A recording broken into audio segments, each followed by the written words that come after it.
We're also looking into what this means for gun owners here in Indiana. News 8's government reporter GARRETT BERGQUIST explains why this ruling doesn't change as much as you think. Today's ruling is a sea change for people who live in the state of New York. For everyone else, the question is one of reciprocity, and that is a whole separate issue. Benjamin Jaffe is a defense lawyer who handles firearm cases. He says the court's ruling is a lot narrower than you think.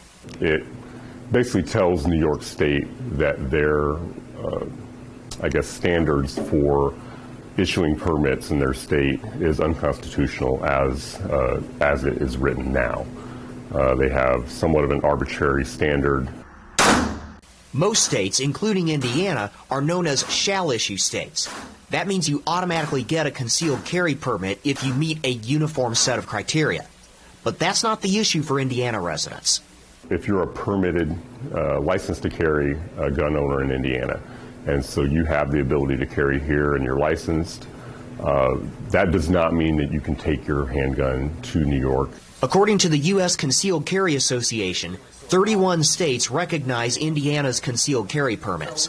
New York is not among them. In the state of New York, you would be charged with a crime and potentially even a felony, even if it's a misdemeanor or something like that.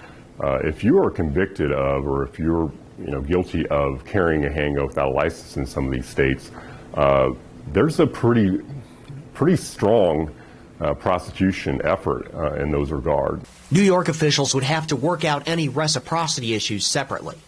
Justice Brett Kavanaugh writes in a concurring opinion, the court's decision does not prohibit states from imposing licensing requirements for carrying a handgun for self-defense. The court's decision addresses only the unusual discretionary licensing regimes, known as may-issue regimes, that are employed by states including New York. Jaffe says even if you don't plan to visit New York, do your research anytime you travel. Educate yourself very well, especially if you want to take a handgun out of state or a firearm out of state.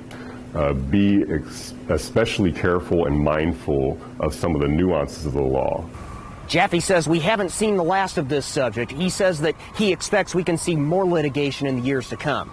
GARRETT BERGQUIST, Wish TV, wishtv.com, and follow us on Facebook.